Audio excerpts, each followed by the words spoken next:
Là, un homme politique qui fait des claquettes aux 20h en vue des prochaines élections.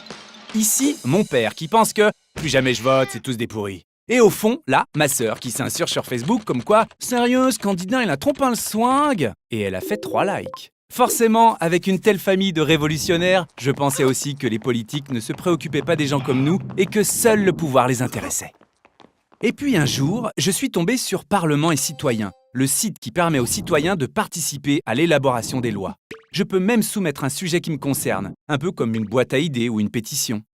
Tiens, ce sujet passionne les Français, moi aussi. En vidéo, le député m'explique sa proposition de loi en présentant le problème, en expliquant les causes, puis en proposant des solutions. Je suis assez d'accord avec lui, mais hop, une de ces solutions ne me convient pas du tout.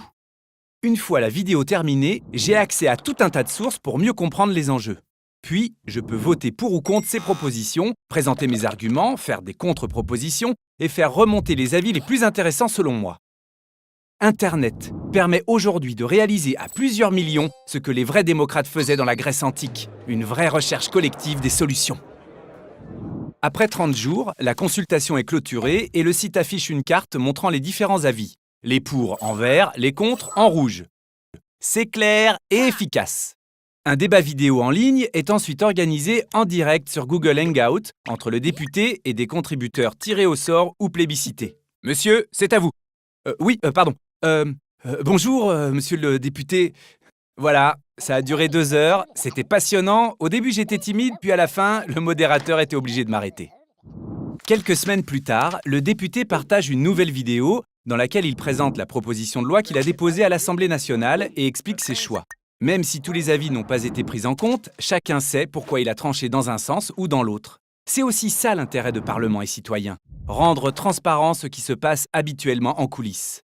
Alors, lorsque j'ai suivi le débat à la télé, j'avais un peu l'impression de siéger dans l'hémicycle moi aussi. Il faut dire que la proposition de loi a désormais beaucoup plus de poids.